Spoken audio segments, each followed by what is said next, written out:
Sean muy bienvenidos. ¿Preparados para otro viaje a lo desconocido?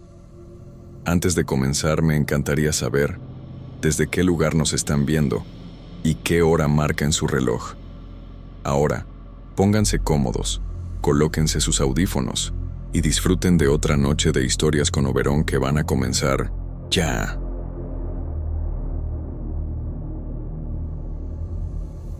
Hola, soy Liliana. Soy maestra de primaria y cuando no estoy en la escuela trabajando, estoy en casa cuidando a mi hijo Lucio. Aunque solo tiene 4 años, ya asiste al preescolar local porque yo necesito trabajar y mi esposo también tiene su empleo. A veces creo que el silencio de mi barrio en Monterrey tiene una forma propia, como si se acomodara distinto en cada rincón de la casa. Así empezó todo para mí, con esa sensación tonta de que algo en el ambiente no encajaba del todo. Habíamos llegado hacía apenas unos meses, buscando un lugar más tranquilo para criar a Lucio, y al principio me decía que cualquier ruido extraño debía ser parte del encanto viejo del vecindario. Pero aquella primera semana de octubre mostró que no era tan simple. Recuerdo una noche en particular, cuando mi esposo Rogelio ya dormía y yo estaba revisando cuadernos en la mesa del comedor. El viento soplaba fuerte entre los pasillos estrechos y, de repente, escuché risitas infantiles viniendo del patio. No eran ruidos lejanos ni los juegos habituales de los vecinos. Eran risas claras, traviesas, como de recreo, justo detrás de la puerta de vidrio. Me levanté con esa mezcla de duda y nerviosismo que uno evita admitir en voz alta. Revisé a Lucio antes de mirar afuera y lo encontré profundamente dormido, abrazado a su cobija amarilla. No había manera de que fuera él. Cuando abrí un poco la cortina, el patio estaba completamente vacío. Solo el árbol del fondo se movía lento, como si nada hubiera pasado. Me repetí que debía venir de otra casa, aunque en realidad no me lo creí del todo. Los días siguientes me dejaron con la sensación creciente de que algo en nuestro patio tenía vida propia. Más de una vez encontré el triciclo rojo de Lucio volteado hacia la puerta, casi pegado al vidrio, aun cuando yo lo guardaba siempre al fondo, junto al muro. Sus muñequitos de luchadores aparecían en fila sobre una banca de cemento, perfectamente alineados, aunque nadie en la casa tenía la paciencia para colocarlos así. Intenté convencerme de que tal vez el viento los movía, pero el peso de aquellos juguetes no correspondía con esa explicación. Era como si alguien jugara allí cuando nosotros no estábamos mirando. Al principio, quise mantener la calma. Seguí con mi rutina de siempre: preparar la lonchera de Lucio, alistar mis materiales para la escuela, cocinar lo de diario. Pero empecé a sentirme más inquieta conforme pasaban las horas. A veces me sorprendía vigilando la puerta de vidrio sin darme cuenta, esperando que algo se moviera. Había noches en las que me costaba trabajo dormir, porque cada crujido del piso o roce de las ramas me hacía pensar que alguien caminaba en el patio. Todo empeoró una tarde que parecía completamente normal. Yo estaba doblando ropa en el cuarto y escuché a Lucio atrás de mí, jugando con sus carritos. De pronto mencionó que había personas afuera, en el patio. No lo dijo con miedo ni curiosidad extrema. Lo mencionó como si fuera lo más natural del mundo. Ese detalle me heló la sangre. Sentí que el aire se hacía pesado, como si me rodeara una sensación de alerta que no podía explicar. Le pregunté a quiénes se refería, aunque traté de mantener la voz neutral para no asustarlo. Él simplemente señaló hacia la puerta, convencido de que había figuras esperándolo para jugar. No quise que me viera alterada, pero mi reacción interna fue muy distinta. El corazón me latía tan rápido que parecía querer salir del pecho. Fui hasta la puerta y miré con detenimiento. Nada, ni un solo movimiento. Pero esa quietud me dio más miedo que si hubiera encontrado a alguien allí. Desde entonces, el patio dejó de ser un espacio común de la casa y se convirtió en algo que evitaba mirar por demasiado tiempo. Cerraba las cortinas más temprano, revisaba 2 veces las cerraduras, mantenía a Lucio jugando cerca de mí. Cada noche, antes de dormir, tenía la sensación de que algo se quedaba observándonos desde afuera, como si quisiera acercarse un poco más. Con el tiempo entendí que no se trataba de imaginación, ni del eco de una casa vieja. Era algo más profundo, algo que llevaba años en ese barrio, esperando el momento exacto para hacerse notar. Y conmigo, ese momento había empezado. Con el paso de las semanas empecé a notar que mi inquietud no era un caso aislado. El barrio tenía una manera muy particular de cargar silencios y sombras, y algunos vecinos lo mencionaban sin darle demasiada importancia, como si fuera parte natural del entorno.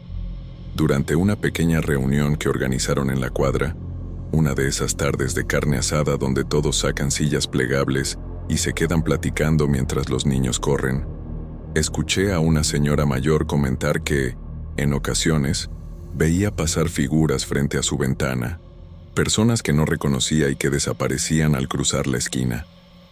Otro vecino dijo que de vez en cuando notaba sombras entrando a patios ajenos, pero que al revisar no encontraba a nadie. Lo contaban con esa calma de quien ya se acostumbró a convivir con lo inexplicable. Yo trataba de escuchar sin mostrar demasiado interés, pero por dentro sentía cómo se abría un hueco frío en el pecho. Si otros también veían cosas, entonces no podía seguir creyendo que lo mío eran nervios o imaginación. Había algo compartido, algo que todos preferían no discutir abiertamente. Cuando le mencioné a Rogelio los comentarios de los vecinos, él volvió a insistir en que todo eran exageraciones. Dijo que la gente en barrios viejos tiende a inventar historias para amenizar la rutina y que yo estaba demasiado estresada por el trabajo. Esa indiferencia me dolió más de lo que esperaba, porque aunque yo deseaba creerle, cada día tenía más pruebas de que algo en nuestra casa no estaba bien. Sin embargo, él seguía durmiendo sin interrupciones, sin escuchar risas, sin sentir que alguien rondaba el patio. Eso me hacía sentir terriblemente sola. Una tarde, mientras preparaba masa para empanadas en la cocina, tuve un impulso repentino de mirar por la ventana. El sol caía oblicuo sobre el patio y el aire parecía detenido, como si el tiempo se hubiera ralentizado por un instante. Fue en ese momento cuando vi a un niño parado junto al galpón. Mi primera reacción fue asumir que se trataba del hijo de una vecina, porque llevaba ropa similar a la que usan los niños del barrio cuando salen a jugar. Camiseta holgada, shorts de fútbol, el cabello ligeramente despeinado por el aire cálido. Pero algo me hizo frenar. El niño no debería estar allí, y además había algo extraño en su postura, como si no terminara de tocar el suelo. Di un paso hacia la puerta de vidrio, tratando de observarlo mejor, y fue entonces cuando noté el detalle que me quitó el aliento. Sus pies no estaban completos. No era que estuvieran sucios o cubiertos de sombra. Era como si la parte inferior de su cuerpo simplemente no se hubiera formado del todo. Lo que vi parecía desvanecerse en el aire, una silueta borrosa que imitaba la forma humana sin terminar de serlo. Sentí un golpe seco en el estómago, una punzada de terror que me dejó paralizada. El cuerpo se me tensó por completo y la respiración se volvió corta e irregular. Quise retroceder, pero mis piernas no respondieron. En ese instante solté un grito, un acto reflejo ante algo que ni siquiera sabía cómo nombrar. Cuando parpadeé, el niño ya no estaba. Lo que sí permaneció fue el silencio espeso del patio, seguido de un sonido que nunca voy a olvidar. Risitas infantiles dentro de la casa, como si un grupo de niños se hubiera escondido detrás de las paredes. Corrí hacia el pasillo, revisando habitación por habitación, aun sabiendo que nadie podía haber entrado. Todo estaba en orden, pero la sensación de presencia era tan fuerte que la piel se me erizaba por completo. Más tarde intenté explicarle a Rogelio lo sucedido. Él me escuchó con paciencia, pero terminó diciendo que seguramente había visto un reflejo, que el calor del día y mi propio miedo podían jugarme una mala pasada. Dijo que no había motivos para alarmarnos y que no tenía sentido pensar en mudarnos por algo tan subjetivo. Sus palabras, aunque dichas con buena intención, me hicieron sentir que estaba atrapada entre dos realidades, la visible para él y la que parecía manifestarse solo para mí y, de alguna forma, para Lucio. Desde aquel día, los fenómenos no solo continuaron, sino que se volvieron más frecuentes. Los juguetes cambiaban de lugar durante la madrugada, como si alguien los moviera mientras dormíamos. Lucio seguía hablando de las personas del patio con la misma naturalidad de siempre, como si conviviera con ellas a diario. Y yo empecé a sentir que no era el patio lo que debía temer, sino la cercanía creciente de esas presencias, como si hubieran encontrado una manera de entrar a la casa sin que pudiéramos impedirlo. A estas alturas, ya no sé qué es lo que quiere esa presencia infantil que ronda nuestro hogar, pero cada día parece acercarse un poco más, y aunque intento mantener la calma por Lucio, hay noches en las que me cuesta trabajo distinguir si los ecos que escucho vienen del patio o si provienen del interior de esta misma casa.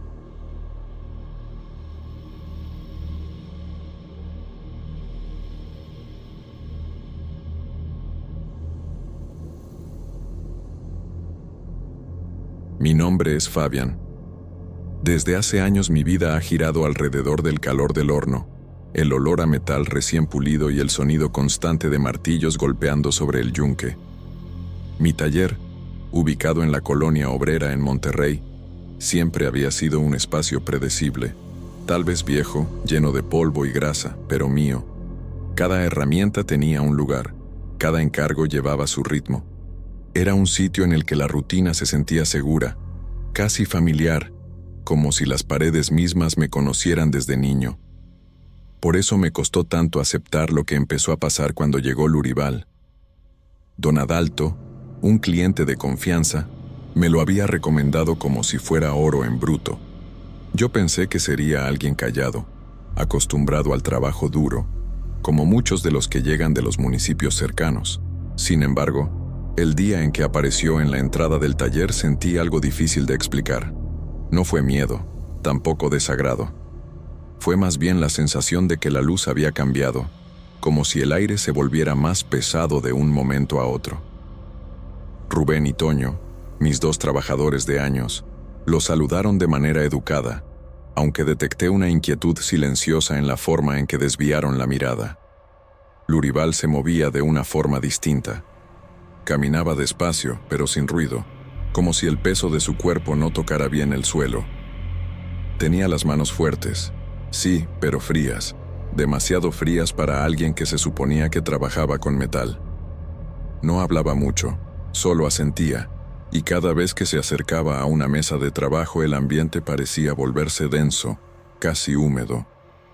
En lugar del olor a aceite y carbón, un aroma leve a hierbas quemadas se mezclaba con el aire. No quise darle importancia porque pensé que venía del campo o de algún hábito personal, pero con los días empecé a notar que ese olor aparecía únicamente cuando él estaba cerca. La primera semana no fue tan extraña, pero sí lo suficiente para incomodarme. Comencé a encontrar herramientas fuera de lugar. Al principio pensé que era simple desorganización, algo normal cuando alguien nuevo llega y aún no se adapta. Pero las desapariciones se volvieron demasiado constantes. Una lima que yo había dejado sobre la mesa del fondo apareció horas después, dentro del depósito, oxidada como si hubiera pasado meses bajo la lluvia. Un martillo que siempre mantenía colgado junto a la puerta se presentó con el mango chamuscado, y una de las facas que estaba forjando para un cliente volvió a mis manos con el filo roto, como si alguien la hubiera golpeado contra una piedra. Rubén trataba de justificar las cosas, aunque lo decía con una incomodidad evidente. Me mencionó que tal vez el calor del horno estaba afectando el metal o que Toño había movido cosas sin avisar. Pero Toño aseguraba que no había tocado nada que no fuera suyo. Entre los dos empezaron a intercambiar miradas que yo conocía demasiado bien. Esas miradas que buscan explicaciones sin querer aceptarlas. Yo también intenté convencerme de que todo era parte del proceso de adaptación, pero algo dentro de mí sabía que no era así. Cada incidente coincidía con los momentos en que Lurival estaba solo en alguna parte del taller. Cada vez que él se movía hacia una mesa, la luz parecía apagarse ligeramente, como si su sombra se alargara más de lo normal. Lo observaba sin querer hacerlo, sintiendo esa punzada en el estómago que uno reconoce como advertencia. Una tarde llegué al taller un poco antes de que Rubén y Toño regresaran del almuerzo. Al abrir la puerta, me golpeó una oleada de aire frío que no tenía sentido bajo el calor típico de Monterrey. Me quedé inmóvil un segundo, escuchando. No había ruido de herramientas ni pasos. Sin embargo, tuve la sensación clara de que alguien había estado allí segundos antes de que yo entrara. Las herramientas sobre la mesa estaban acomodadas de una forma distinta, como si una mano cuidadosa, demasiado cuidadosa, las hubiera alineado con precisión milimétrica. Lurival salió del depósito unos instantes después. No me veía directamente, solo pasó a mi lado, dejando atrás ese olor seco a metal viejo mezclado con hierbas quemadas. A pesar de su silencio y su expresión vacía, una presión en el pecho me acompañó durante toda la tarde, como si algo invisible hubiera entrado al taller junto con él desde el primer día. En ese momento todavía intentaba justificarlo todo. Tenía 2 empleados que confiaban en mí, clientes esperando pedidos y la responsabilidad de mantener la calma. Pero por más que lo intentaba, cada día era más evidente que la presencia de Lurival no llegó sola al taller. Y aunque aún no lo decía en voz alta, yo lo sentía. Algo más estaba allí dentro, algo que no tenía explicación y que parecía esconderse en cada rincón donde la luz no alcanzaba. Con el paso de los días, la atmósfera del taller se volvió tan densa que parecía acumularse en los pulmones. Yo seguía trabajando, cumpliendo con los pedidos, intentando ignorar los detalles que me inquietaban, pero cada pequeño sonido se sentía ampliado, como si el metal mismo se quejara de algo que no alcanzaba a comprender. Rubén y Toño comenzaron a evitar a Lurival sin decirlo abiertamente. Lo notaba en la manera en que mantenían distancia física, en cómo aceleraban el ritmo cuando él entraba a una habitación. Y aunque nadie lo mencionaba, todos compartíamos la misma tensión silenciosa. Las noches se volvieron particularmente difíciles. Mi taller siempre había quedado en silencio total después de cerrar, solo interrumpido por el paso lejano de coches o los ruidos típicos del barrio. Sin embargo, una madrugada me despertó un ruido seco, repetitivo, metálico. Al principio pensé que era un sueño, pero cuando afiné el oído reconocí el sonido inconfundible de un martillo sobre el yunque. Era imposible. Yo mismo había cerrado el taller, tenía las llaves junto a la cama, y aún así, el repique seguía, lento, pausado, como si alguien estuviera marcando un ritmo antiguo. Me levanté con el pecho apretado, demasiado consciente de cada latido. Me acerqué a la ventana de mi casa, desde donde alcanzaba a ver, a distancia, el techo del taller. No había luces encendidas, no había movimiento, pero los golpes continuaban. Duraron quizá 1 minuto, aunque a mí me parecieron horas. Cuando terminaron, un silencio absoluto cayó de golpe, tan pesado que tuve la sensación de que algo se había hundido en el suelo bajo mis pies. Al día siguiente llegué temprano, más por inquietud que por disciplina. Revisé puertas, ventanas, cerraduras. Todo estaba como lo había dejado. Sin embargo, sobre el yunque encontré marcas recientes, pequeñas hendiduras que no estaban allí la tarde anterior. Traté de convencerme de que quizá Toño había trabajado un poco más y había olvidado decírmelo, pero él negó esa posibilidad cuando llegó. Lo dijo con una expresión tensa, como si temiera que lo acusara de mentir. Yo no dije más, aunque por dentro sabía que las hendiduras no coincidían con el tipo de trabajo que él solía hacer. Esa misma semana, Karine me comentó algo que terminó de romper mi intento de encontrar explicaciones lógicas. Me contó que había pasado frente al taller mientras regresaba de visitar a su hermana. Según ella, vio a alguien dentro, completamente quieto, como si estuviera observando la pared del fondo. Dijo que su primera impresión fue que se trataba de Lurival, por su forma de pararse y la silueta del cuerpo. Pero lo que la hizo detenerse unos metros más adelante fue la sensación clara de que él no estaba solo. Aseguró que distinguió otro contorno junto a él, una figura demasiado alta, demasiado delgada, con proporciones que no correspondían a ninguna persona que ella hubiese visto antes. Su relato me dejó helado, no porque yo creyera de inmediato en figuras imposibles, sino porque algo dentro de mí reconocía que esa descripción coincidía con la sensación que me acompañaba desde la llegada del Luribal, la certeza incómoda de que su sombra nunca estaba sola. Karine me mencionó que aquella silueta alta parecía inclinarse hacia él, casi como si estuviera susurrándole algo. Y Luribal, según su percepción, parecía responderle con movimientos leves de cabeza. Lo contó con el ceño fruncido, como si revivir la escena le provocara un escalofrío físico. Intenté tranquilizarla, aunque por dentro sentía un vértigo frío que me recorría la columna.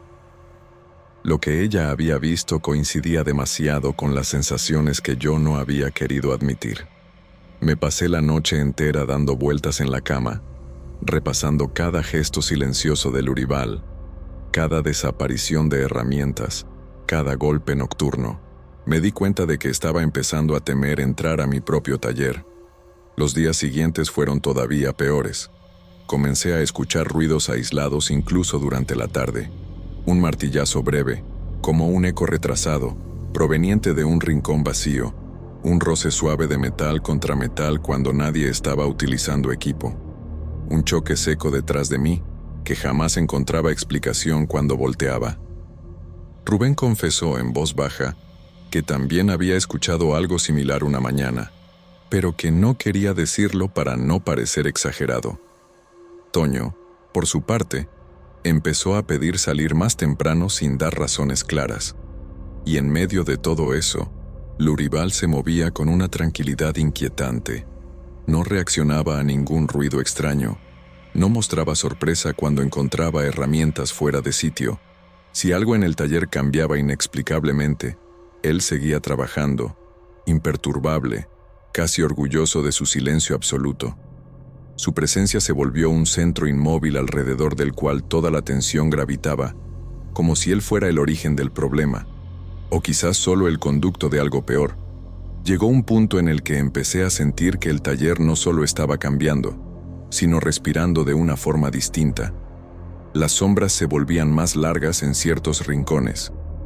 El olor a metal parecía mezclarse con un aroma extraño, ligeramente rancio, casi como incienso húmedo. Y aunque trataba de mantener la cordura, cada noche, antes de dormir, temía que los martillazos regresaran. Lo que aún no sabía era que lo peor estaba por comenzar, y que los golpes nocturnos no eran advertencias aisladas, sino un recordatorio. Algo o alguien había entrado al taller, algo que no tenía intención de irse. A mediados de la tercera semana algo cambió de manera definitiva. Hasta ese punto, todo lo que había pasado podía, en teoría, explicarse con cansancio, distracciones o coincidencias extrañas. Pero la mañana en que decidí revisar a fondo el depósito, esa posibilidad se desmoronó.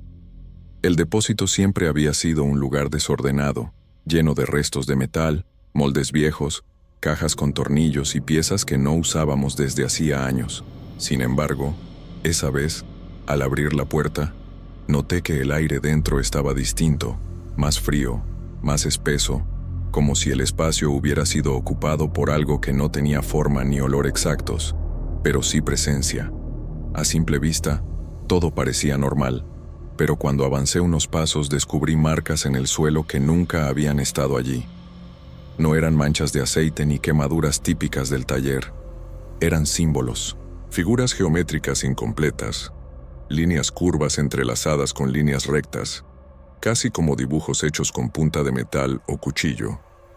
Lo primero que pensé fue que algún químico del taller había reaccionado con el piso, pero al agacharme para observarlos mejor, me di cuenta de que las marcas parecían recientes, profundas y deliberadas.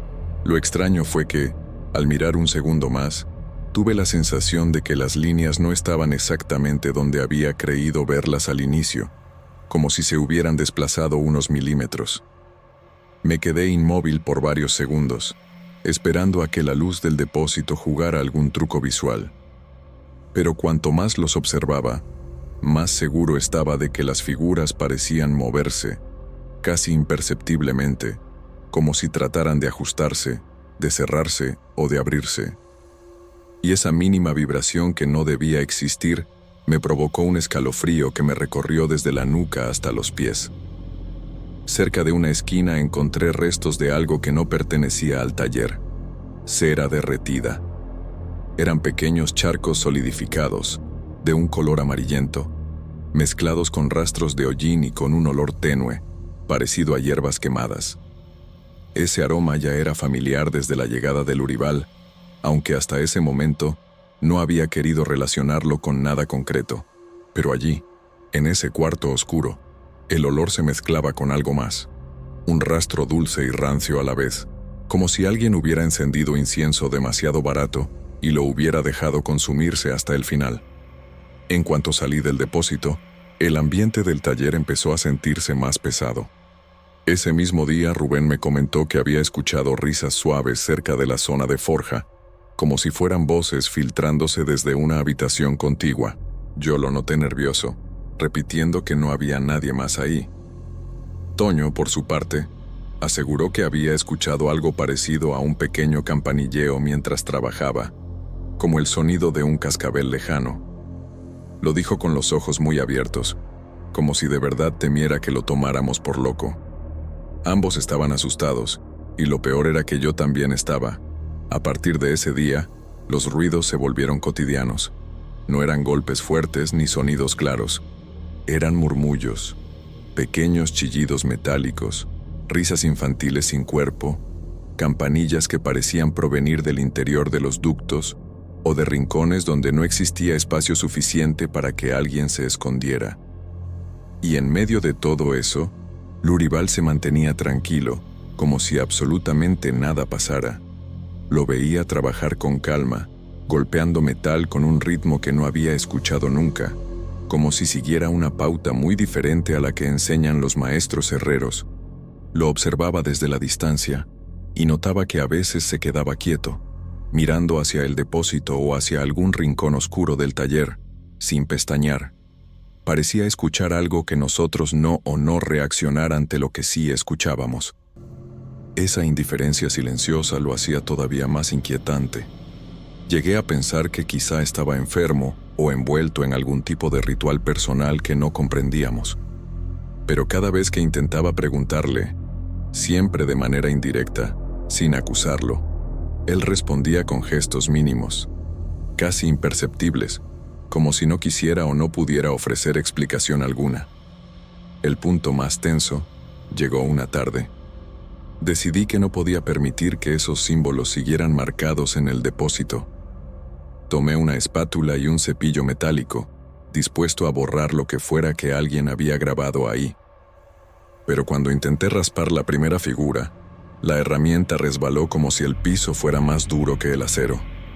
Lo intenté varias veces, sintiendo cómo empezaba a sudar frío. Ni siquiera la pulidora logró desgastar las marcas. Era como si el concreto hubiera sido reforzado por dentro, o como si las líneas no pertenecieran realmente a la superficie. Mientras yo trataba de borrarlas, escuché pasos detrás de mí. Sabía quién era incluso antes de voltear.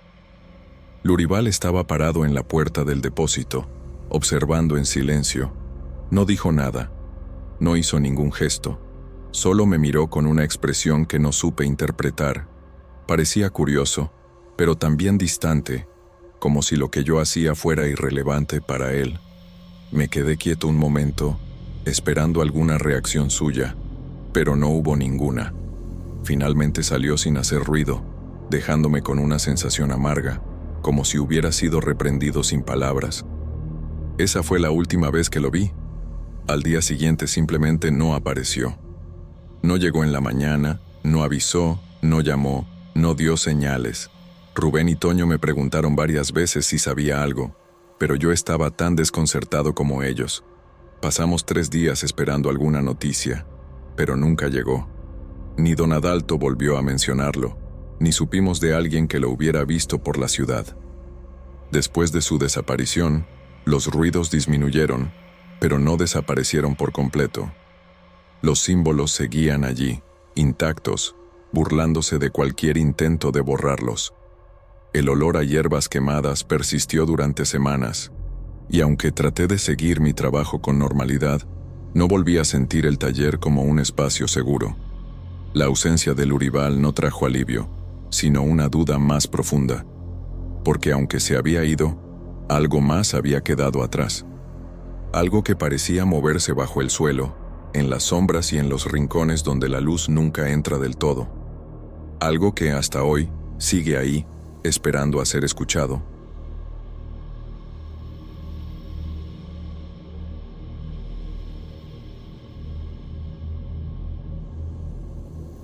Mi nombre es Catarina. Desde que Leonel y yo decidimos mudarnos a ese departamento viejo cerca de Fundidora en Monterrey, pensé que sería un sacrificio temporal para ahorrar lo suficiente y, por fin, pensar en una casa propia. El edificio no era bonito.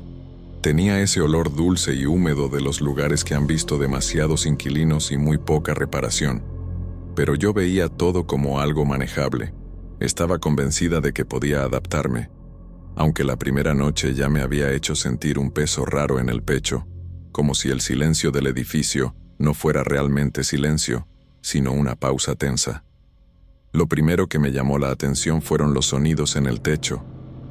No al principio, porque pensé que podían ser ecos de otros pisos o ruidos de la calle, pero ya en nuestra tercera noche, escuché con absoluta claridad ese rechinar lento, insistente, de algo pesado arrastrándose por el piso de arriba. Era un sonido que iba y venía, a veces suave, a veces más brusco, como si estuvieran moviendo un mueble grande de un lado a otro. Revisé el reloj. Eran casi las 3 de la mañana. Me quedé quieta, con los músculos tensos, tratando de distinguir si era mi imaginación. Pero el ruido continuó varios minutos. Leonel dormía profundamente, y no quise despertarlo porque creí que sería exagerado preocuparnos por ruidos en un edificio tan viejo. Los días siguientes se repetía lo mismo, siempre entre 2 y 4 de la mañana. Yo escuchaba ese arrastre lento que apagaba cualquier posibilidad de descanso. Al principio traté de ignorarlo, pero me costaba dormir porque me quedaba esperando el momento exacto en que el sonido iba a empezar. Había noches en que me levantaba, apagaba todas las luces y me quedaba de pie en medio del cuarto, tratando de ver si las vibraciones en el techo coincidían con el arrastre. Todo era igual de inexplicable. Cuando llegó la primera carta, pensé que era una equivocación. Había un montón de correspondencia vieja en esas casillas metálicas de la entrada, muchas con polvo. La mía tenía una hoja dentro, doblada en 4. Al abrirla, sentí un escalofrío inmediato. Era una nota corta, escrita a mano con tinta negra, mencionando que yo había trabajado hasta tarde la noche anterior y que había olvidado apagar la luz de la lavandería. Reconocí el detalle exacto porque era cierto, pero no tenía sentido. Solo Leonel habría podido saber eso. Subí el sobre al departamento sin decir nada. Estuve un rato sentada en la mesa tratando de justificarlo. Pensé en una broma, un error, alguien confundiendo números de departamento.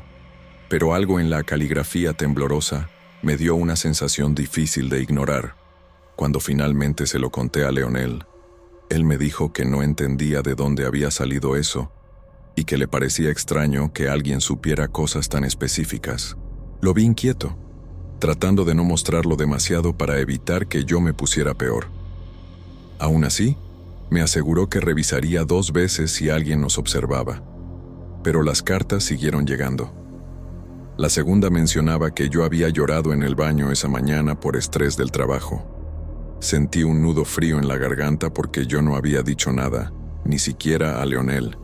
La tercera describía que había guardado dinero en una caja de zapatos. A partir de ese punto ya no pude sostener la idea de que fueran errores o coincidencias. Empecé a cerrar las persianas, a revisar 2 y 3 veces si la puerta estaba bien asegurada, a anotar a qué hora escuchaba cada ruido. Mi ansiedad se convirtió en una rutina. Y así fue como decidí hablar con don Rogelio, el señor encargado del edificio. Le conté sobre los ruidos, que parecían muebles de verdad moviéndose en el departamento de arriba. Él me respondió que ese lugar estaba vacío desde hacía meses, que incluso había problemas de humedad y que nadie lo había querido rentar. Aseguró que no había muebles, ni gente, ni nada que pudiera hacer ese tipo de sonidos. Me dijo también que ningún otro vecino había reportado nada durante ese tiempo. Regresé a mi departamento con una sensación de incredulidad y miedo que no sabía cómo colocar en palabras. Esa noche, mientras trataba de dormir, escuché algo distinto. No fue arrastre de muebles, fueron pasos, lentos, deliberados, caminando de un extremo al otro, justo encima de nuestra habitación. Me quedé completamente quieta, conteniendo la respiración. Para cuando desperté a Leonel, los pasos habían cesado.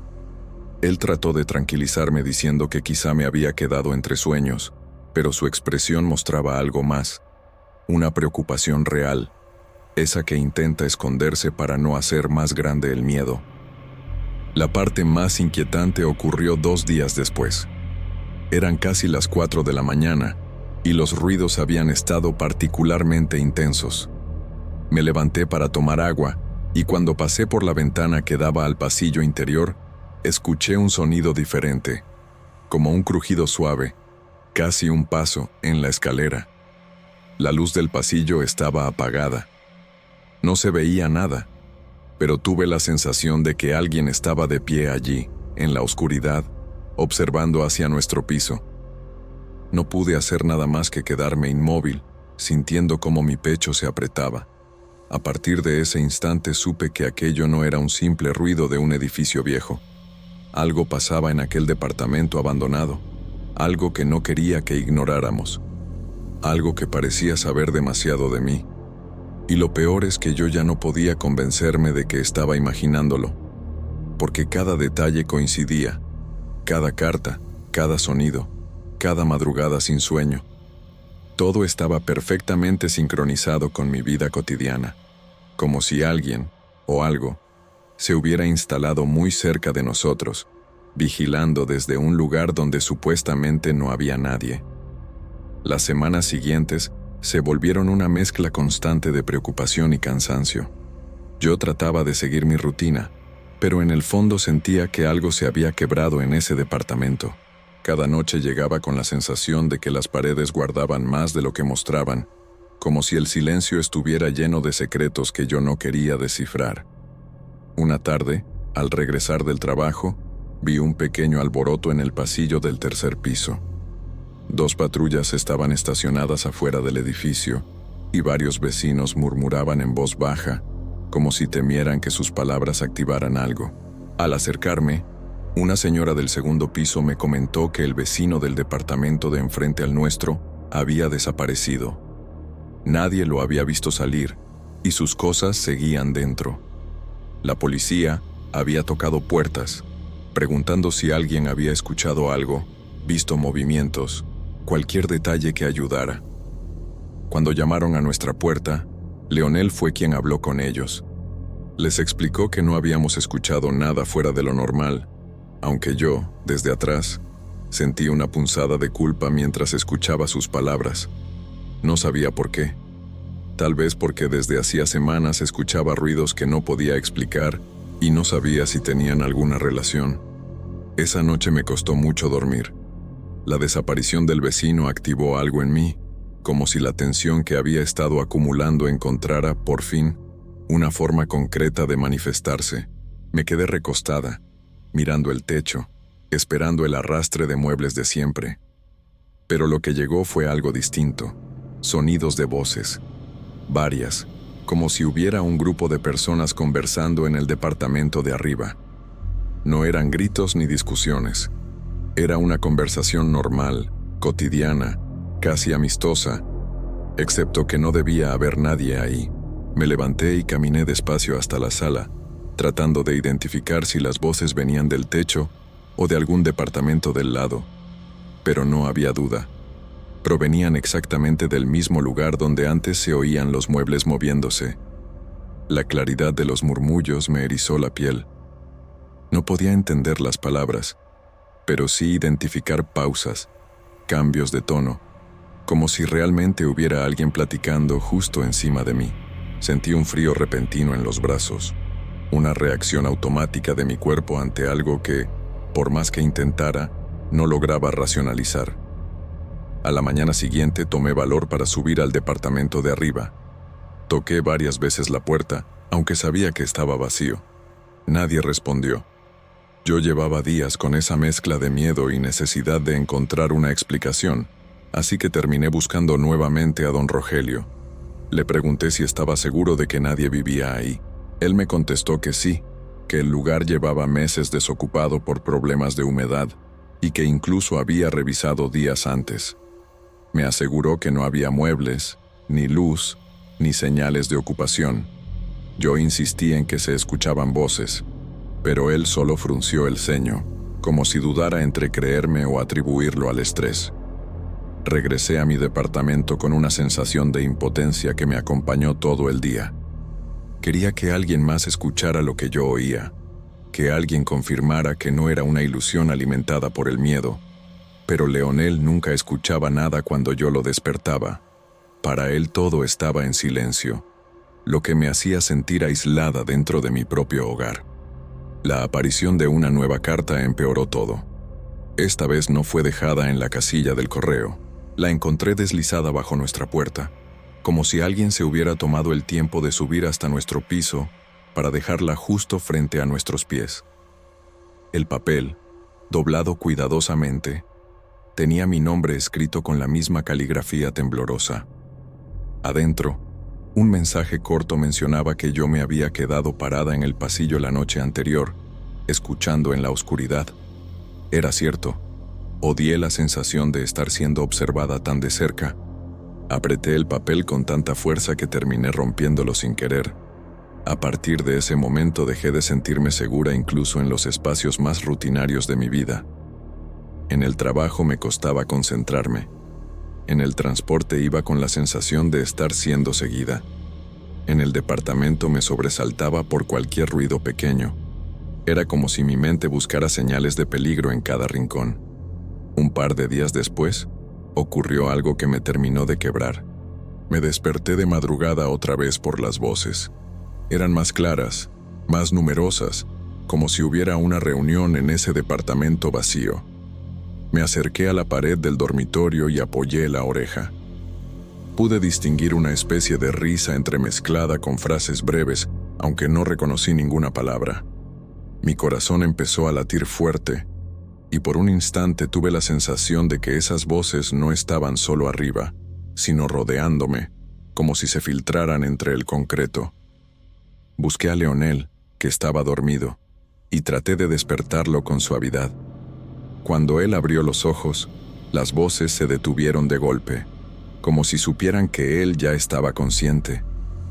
Me sentí paralizada por ese silencio repentino, tan calculado, tan oportuno, que el miedo se volvió casi físico.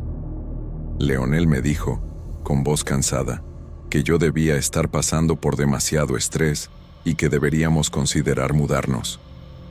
Yo asentí, pero en el fondo sabía que no era solo estrés. Algo estaba sucediendo ahí arriba, algo que no quería dejarnos en paz. Al día siguiente la policía volvió al edificio. Habían encontrado pistas nuevas sobre el vecino desaparecido, pero nadie nos dijo qué tipo de pistas eran. El ambiente general se volvió aún más pesado, como si el edificio mismo guardara la respiración. Lo que yo no sabía en ese momento era que lo peor todavía estaba por revelarse, y que mi miedo, por muy exagerado que me pareciera, no iba ni siquiera a acercarse a lo que realmente estaba ocurriendo sobre nuestras cabezas.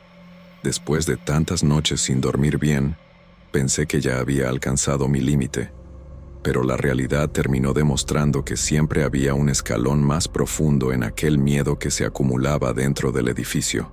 Cuando la policía volvió por tercera vez, el ambiente del pasillo se volvió irrespirable.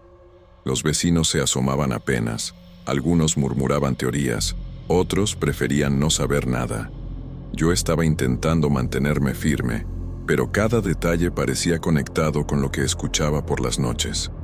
Leonel trataba de apoyarme, aunque yo lo notaba cada vez más tenso, como si ya no pudiera ocultar lo que pensaba, que ese lugar estaba consumiéndonos.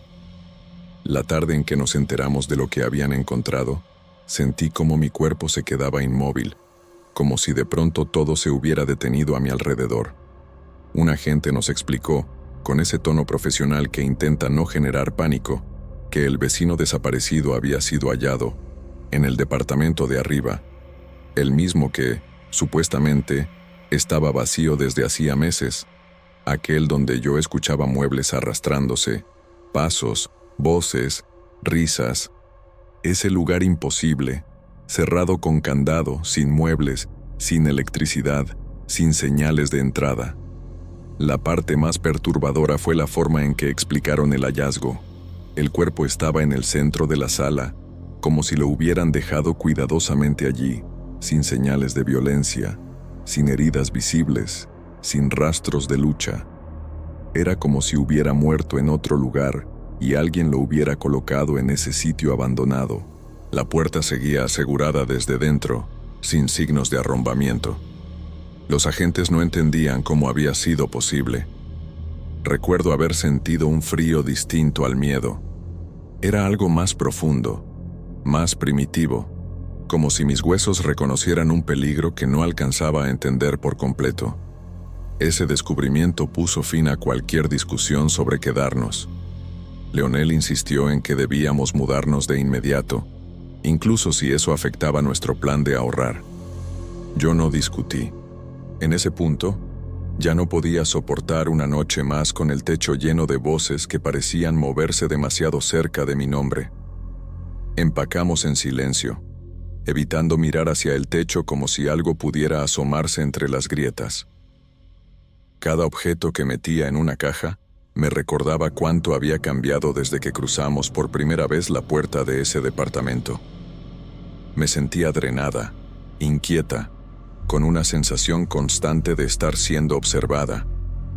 Nos mudamos en menos de 48 horas a un lugar pequeño, pero más nuevo, más iluminado, más vivo. Pensé que ahí, por fin, estaría a salvo, que los ruidos quedarían atrás, que las cartas dejarían de llegar, que podría volver a dormir sin esperar algo extraño del techo. Pero me equivoqué. La primera semana después de mudarnos fue relativamente tranquila. Yo intentaba recuperarme, acostumbrarme a la nueva rutina, volver a sentir que tenía control sobre mi vida. Fue entonces cuando, un sábado por la mañana, encontré un sobre blanco bajo la puerta. Lo reconocí de inmediato. No tenía remitente, solo mi nombre escrito con esa letra temblorosa que había intentado olvidar. Sentí cómo el estómago se me contraía. Por un instante esperé que fuera alguna broma de mal gusto, pero cuando abrí el papel, supe que no podía engañarme. El mensaje decía que esperaba que estuviera durmiendo mejor en el nuevo hogar, que el silencio ahí debía resultar más cómodo. Mencionaba que ya no me quedaba parada frente a la ventana en la madrugada, escuchando lo que no podía entender, y finalizaba con una línea que me dejó paralizada. Decía que algunas presencias no estaban ligadas a lugares, sino a personas. Me quedé sentada en el piso largo rato, sin poder respirar con normalidad. Había esperado que todo terminara al irnos del edificio, pero esa carta demostraba que la cosa que me observaba no estaba en el departamento abandonado, no estaba en el techo, no estaba encerrada entre paredes. Estaba cerca de mí. Había seguido mis pasos. Sabía mis rutinas, sabía mis miedos, sabía dónde vivía ahora. Leonel me preguntó por qué tenía esa expresión tan pálida cuando vio el sobre en mi mano. Yo no pude responderle de inmediato. Sentí un impulso desesperado de mentir, de decirle que era publicidad o un error de dirección, pero terminé contándole la verdad. Vi cómo su rostro cambiaba, cómo esa calma que intentaba mantener se rompía por completo. Me dijo que entonces aquello no era una persona, que ningún perseguidor podría habernos seguido de esa manera, con ese nivel de detalle, que algo distinto estaba sucediendo, algo que ya no tenía explicación lógica. Esa noche me costó aún más dormir que en el departamento viejo. Aunque el edificio era nuevo y silencioso, yo sentía la misma presión en el pecho, como si hubiera alguien más en el cuarto. Cada sombra me parecía ligeramente fuera de lugar. Cada sonido mínimo se volvía sospechoso. Y lo peor era esa idea instalada en lo más profundo de mi mente, la de que, si esa cosa sabía dónde estábamos, podía volver a hacerse presente en cualquier momento. Los días siguieron pasando y las cartas no se detuvieron. Algunas describían cosas que yo misma apenas recordaba haber hecho. Otras parecían comentar mis pensamientos más íntimos, como si esa presencia hubiera estado al lado de mi cama viéndome despertar, o como si se escondiera detrás de mí cuando apagaba las luces. Ya no tenía certeza de nada, si era un espíritu, una sombra, una entidad o algo que simplemente no tiene nombre. Pero sí sé una cosa: aquello no quedó atrás, no se quedó en Monterrey. Y ahora entiendo que lo que escuchaba en el departamento abandonado nunca fueron muebles, pasos o voces humanas. Era algo que estaba aprendiendo de mí, observándome y preparándose para seguirme a donde fuera. Lo que encontré bajo la puerta esta mañana confirma mis peores sospechas. Una hoja, doblada con cuidado, con una sola frase: que yo no debería sentirme sola cuando la casa está en silencio. Y desde que la leí, cada rincón oscuro parece estar esperando que finalmente lo mire.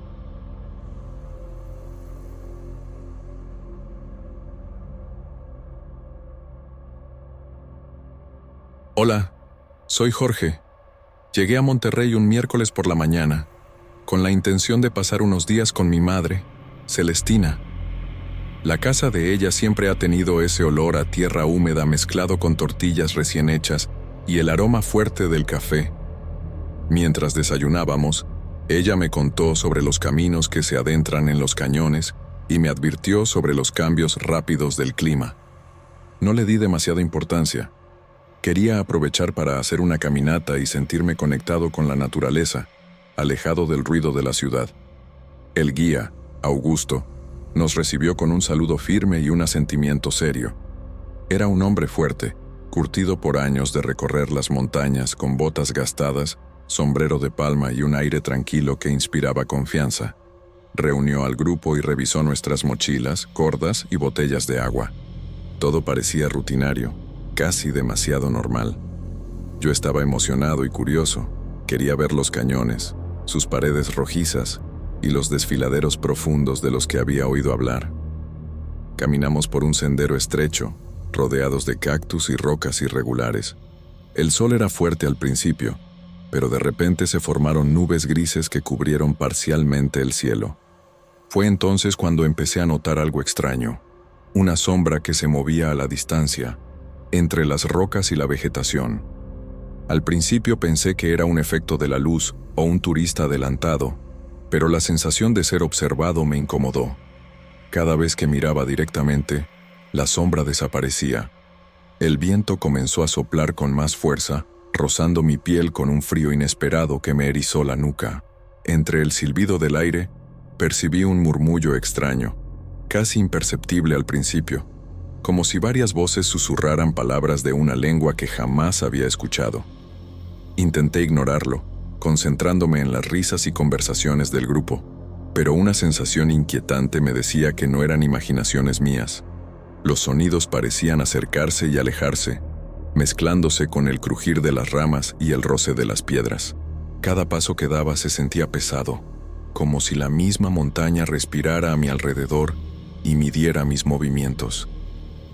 Fue entonces cuando noté que pequeñas cosas empezaban a comportarse de manera inexplicable. La botella de agua que había dejado sobre una roca desapareció, y segundos después la encontré sobre un tronco más adelante, como si alguien la hubiera movido sin tocarla.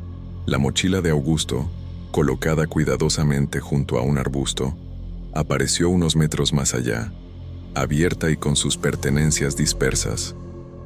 Cada hallazgo me llenaba de un escalofrío silencioso. Mencioné lo que ocurría, pero Augusto me miró con calma y dijo que probablemente era descuido o distracción. Aún así, la duda se enredaba en mi mente como una cuerda invisible. Con cada paso que avanzaba, la sensación de ser seguido se intensificaba. La sombra parecía acompañarme a la distancia, siempre al borde de mi visión, eludiendo cualquier intento de observarla directamente. Sentía que jugaba conmigo, marcando cada giro del camino, cada movimiento de mis manos, pero sin mostrarse del todo.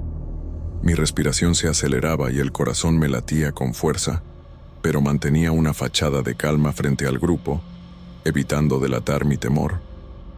Intenté concentrarme en los elementos más familiares del paisaje, buscando algo que me devolviera la sensación de normalidad. Los tonos rojizos y anaranjados de las rocas que reflejaban la luz del sol, las grietas donde se acumulaban pequeños arbustos secos, y el vuelo repentino de los pájaros que cruzaban el cielo con movimientos erráticos. Incluso el murmullo del arroyo, que se deslizaba sobre las piedras sueltas, parecía ofrecerme un punto de referencia, un recordatorio de que todo aquello tenía sentido dentro de la naturaleza. Pero cuanto más intentaba fijar mi atención, más me daba cuenta de que algo estaba fuera de lugar. Cada sonido cotidiano tenía un eco extraño, prolongado, como si la montaña misma jugara con el tiempo del sonido. Las sombras de las rocas se estiraban de manera imposible, alargando figuras que mi mente no podía interpretar. Algunas piedras parecían cambiar de posición ligeramente cuando no las miraba directamente, y pequeños crujidos o roces me hacían girar la cabeza, solo para encontrar el paisaje exactamente igual, aunque con una sensación de que no lo estaba. Era como si la montaña estuviera viva, observándome con paciencia. Cada árbol, cada arbusto, cada roca parecía consciente de mi presencia, y la sombra que me seguía era la manifestación más tangible de esa vigilancia silenciosa. Sentía que jugaba conmigo, apareciendo y desapareciendo en el límite de mi visión, como si midiera mi atención, probando mis nervios. En un momento de desesperación, saqué mi celular y traté de capturar la sombra, apuntando discretamente hacia el lugar donde la había visto moverse. El resultado fue igual de inquietante. Nada apareció en la pantalla, ni un reflejo, ni un contorno, ni una mancha oscura.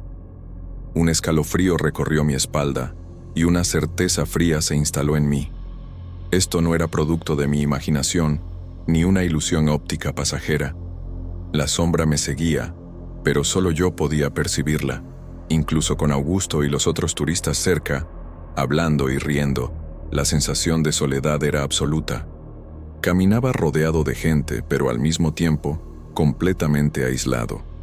La montaña había dejado de ser un espacio seguro y se había convertido en un escenario de tensión silenciosa, donde cada paso que daba estaba marcado por la presencia invisible de algo que no pertenecía allí, algo que parecía esperar pacientemente mi reacción.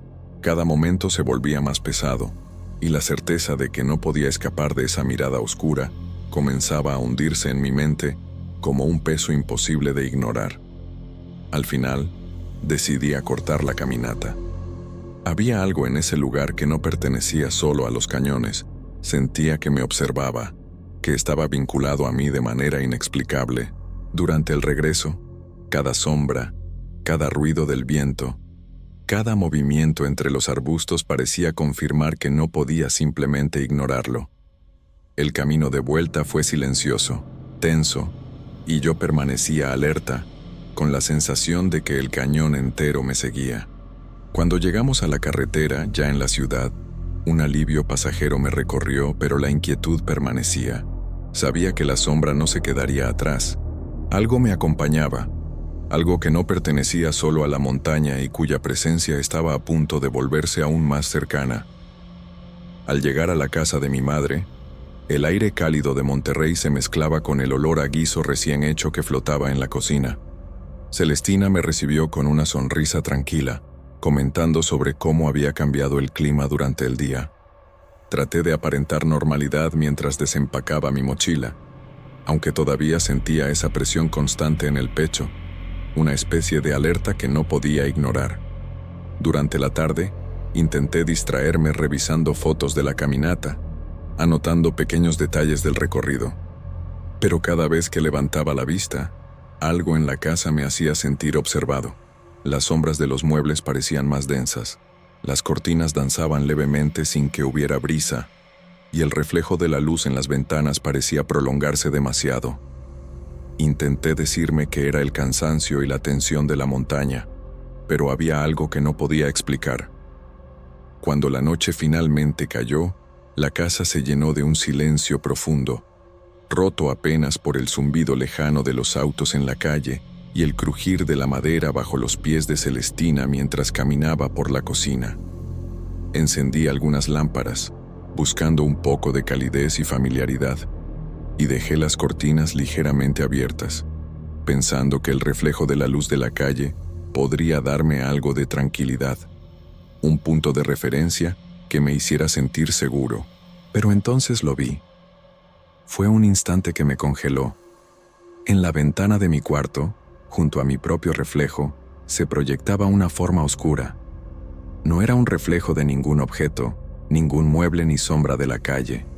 Era algo diferente, algo que parecía existir solo en mi percepción. La figura se movía sincronizada con mis gestos, como si fuera una extensión de mí, pero con una presencia completamente ajena. Mi corazón se disparó y un escalofrío intenso recorrió mi espalda, un frío que no provenía del aire, sino de la certeza de estar frente a algo inexplicable. La sombra no tenía contornos definidos. Era como una mancha de oscuridad viva, que absorbía la luz alrededor, distorsionando mi reflejo y la claridad del cuarto. Cada vez que me movía, la sensación de que estaba siendo observada se intensificaba y parecía medir cada uno de mis pasos, cada giro de la cabeza, cada respiración. Era silenciosa, constante, implacable. Intenté racionalizarlo. Quizá estaba cansado por el viaje y la caminata en los cañones, o tal vez los recuerdos de la montaña, mezclados con el silencio de la ciudad y la quietud de la noche, me jugaban una mala pasada. Respiré hondo y me levanté lentamente, intentando cambiar mi posición y distraer mi mente, esperando que la forma desapareciera. Caminé hacia un lado del cuarto, luego al otro, observando con cautela la ventana, pero cada movimiento solo confirmaba lo que mi mente no quería aceptar. La sombra seguía todos mis pasos.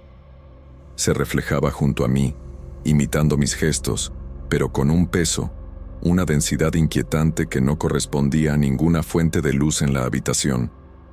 Incluso cuando me detuve y giré sobre mí mismo, su forma permanecía fija, pegada a mi reflejo, como si estuviera anclada a mí, como si me perteneciera de alguna manera que no podía comprender. Sentí un vértigo silencioso, una mezcla de fascinación y terror, como si estuviera frente a algo que me estudiaba, que esperaba pacientemente un error, un gesto en falso. Cada segundo se alargaba y el silencio se volvía ensordecedor, amplificando los ruidos más pequeños, el tic-tac del reloj, el susurro del viento que colaba entre las ventanas, el crujido de la madera. Todo se mezclaba con la presencia de la sombra, intensificando la certeza de que ya no estaba solo, ni siquiera dentro de mi propia habitación.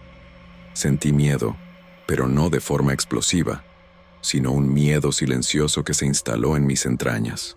Sabía que nadie más en la casa percibía nada.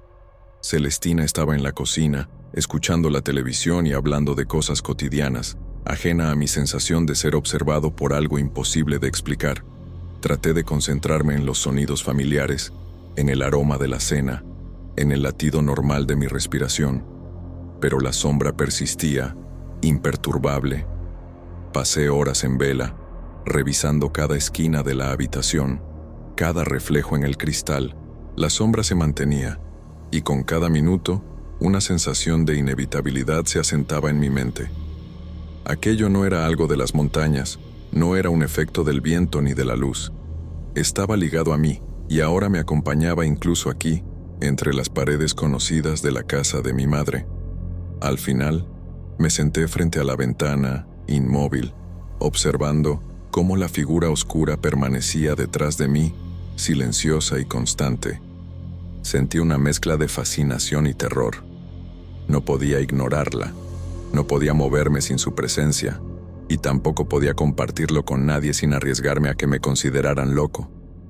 Esa noche, comprendí que el paseo por los cañones no había terminado cuando dejé la montaña.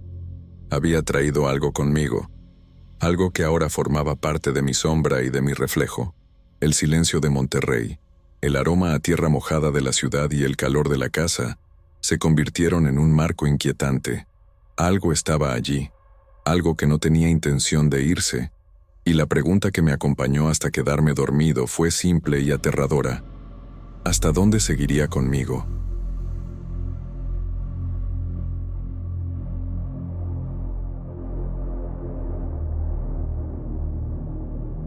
Me llamo Claudio.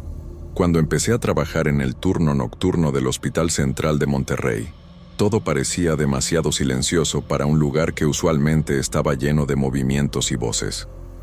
Llevaba apenas 2 meses como enfermero, y todavía me sentía extraño recorriendo los pasillos vacíos con la linterna colgando del cuello, revisando que todo estuviera en orden. Mi rutina había cambiado mucho desde que me casé con Marisol, y teníamos a Santiago y a Dora. Cada noche que salía hacia el hospital, sentía un nudo en el estómago, como si dejara una parte de mí con ellos. El primer detalle que me llamó la atención fue el ascensor del ala vieja del hospital. Era uno de esos elevadores metálicos antiguos, con puertas que crujían al abrirse y cerrarse, y una luz que parpadeaba ligeramente. En mi primera semana, pensé que mi mente me jugaba malas pasadas, pero poco a poco empecé a notar que el ascensor se movía sin que nadie lo usara. Las puertas se abrían y cerraban en pisos vacíos, y la cabina subía y bajaba con un sonido metálico que resonaba por todo el pasillo. Cada vez que pasaba cerca, sentía un escalofrío que me recorría la espalda. Al principio traté de racionalizarlo. Pensé en fallas eléctricas, en algún mecanismo desajustado. Incluso revisé con los técnicos, quienes insistían en que todo estaba en orden. Sin embargo, había algo en la forma en que se detenía exactamente frente a ciertos pisos, siempre los mismos, sin que hubiera llamada alguna. Esa repetición me hacía sentir que alguien, o algo, estaba observando, pero no podía probarlo. Recuerdo una noche en particular. Salí del área de urgencias después de atender a un paciente con una caída, y al girar la esquina, vi el ascensor abrir sus puertas por sí solo. No había nadie a la vista. Mi corazón comenzó a latir más rápido, y por un momento dudé si debía acercarme. La cabina parecía vacía, pero el aire alrededor se sentía pesado, como si el silencio mismo se hubiera densificado. Respiré profundo, intentando calmarme, recordando a Marisol y a los niños en casa, pensando en que debía mantener la calma para seguir haciendo mi trabajo. A medida que pasaban los días, empecé a notar detalles que antes ignoraba. El ascensor a veces emitía un sonido suave, casi como un susurro metálico, cuando se movía solo. Los relojes en los pasillos marcaban el tiempo con normalidad, pero yo sentía que cada movimiento del elevador rompía la rutina del hospital, que algo invisible alteraba el flujo normal de la noche. Incluso los otros enfermeros empezaron a mirarlo con cierta incomodidad, como si todos supiéramos que había algo extraño, pero nadie quisiera decirlo en voz alta. Lo peor era la sensación de vigilancia. Cada vez que el ascensor se movía solo, sentía que alguien me observaba desde la cabina, aunque cuando acercaba la vista, el interior estaba vacío. Esa combinación de familiaridad y extrañeza me hacía dudar de mis propios sentidos, y durante esas noches largas y silenciosas, me preguntaba si estaba preparado para lo que el hospital podía mostrarme. Desde esos primeros días, comprendí que el elevador no era solo un aparato antiguo con fallas técnicas. Había algo más, algo que no podía explicar, que comenzaba a atravesar la rutina del hospital y a tocar la realidad de manera sutil, pero inquietante. Y aunque intentaba mantenerme enfocado en mi trabajo y en el cuidado de los pacientes, una parte de mí ya estaba alerta, esperando el siguiente movimiento, el siguiente sonido, la próxima evidencia de que lo que pasaba allí no era simplemente casualidad. Con el paso de las semanas, los movimientos del ascensor comenzaron a dejar de ser la única señal de que algo no estaba bien en el hospital. Una noche, mientras caminaba por el pasillo del 3er piso, escuché un leve sollozo que parecía venir de la dirección del elevador. Al principio pensé que era algún niño enfermo, pero al mirar hacia los pisos vacíos, no había nadie. El sonido era tenue, casi imperceptible, como si alguien estuviera llorando a lo lejos y el eco se estirara por los corredores fríos. Mi corazón se aceleró, y por un instante dudé de mis propios oídos. Los objetos personales de los pacientes comenzaron a desaparecer.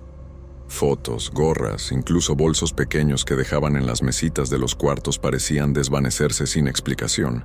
Recuerdo haber revisado 3 veces la habitación de un anciano que estaba en recuperación, buscando su cartera, y no había rastro de ella. Los colegas de turno empezaron a hablar en susurros sobre estos incidentes, pero todos parecían acostumbrados, como si supieran que en aquel hospital ciertas cosas simplemente se perdían, y no convenía preguntar demasiado. Fue entonces cuando una enfermera veterana me habló de manera indirecta sobre lo que ocurría. Me contó que extraños sucesos siempre sucedían cerca del ascensor y que la administración inventaba excusas, mantenimiento, corte de energía, problemas técnicos, para justificar cualquier anomalía. Sin embargo, ella me dejó entrever que no todo podía explicarse de forma lógica. Me habló de pacientes que desaparecían y de la cantidad de gente que había muerto allí sin que nadie supiera exactamente cómo. No eran historias para asustar a los nuevos. Eran advertencias veladas que ella esperaba que yo comprendiera. Esa misma noche, mientras caminaba hacia la sala de descanso, el llanto volvió a resonar, pero esta vez parecía más cercano. Se mezclaba con el zumbido constante de los monitores, creando una sensación de irrealidad que me erizaba la piel. Intenté concentrarme en mi respiración, en la rutina de registrar signos vitales y verificar los medicamentos, pero la atención de mi mente no dejaba de volver al ascensor. Cada vez que miraba hacia él, sentía como si el silencio se espesara y el aire se cargara con un peso invisible. Lo más inquietante era la sensación de que el ascensor me estaba observando. Había noches en que pasaba por el primer piso y veía las puertas abrirse lentamente, aunque nadie hubiera llamado.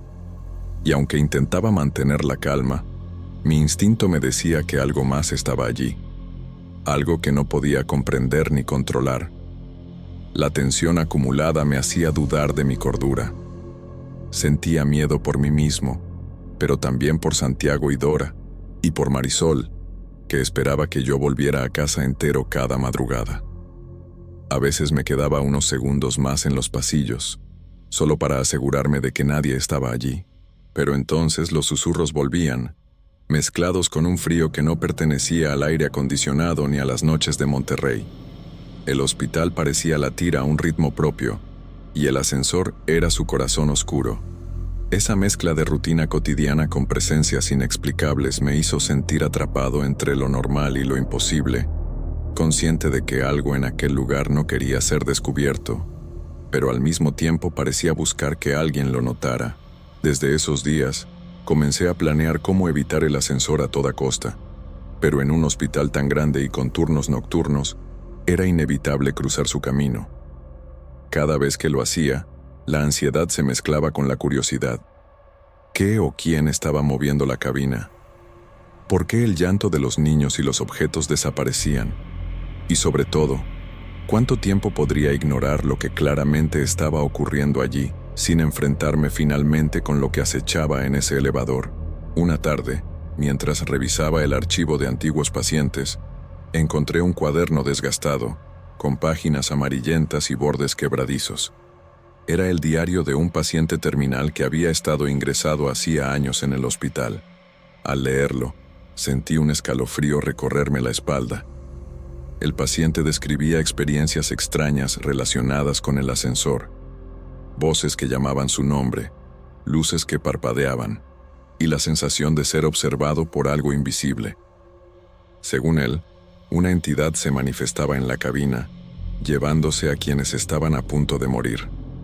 No eran fantasías, sus descripciones coincidían con todo lo que yo había empezado a notar en las últimas semanas. Esa noche, el aire del hospital parecía más pesado de lo habitual. Los pasillos estaban en silencio, salvo por el zumbido constante de los monitores y mis propios pasos. Con el diario en la mano, decidí enfrentar lo que hasta ahora había evitado. Subí al ascensor solo. La puerta se cerró detrás de mí con un crujido metálico que resonó demasiado fuerte en la cabina vacía.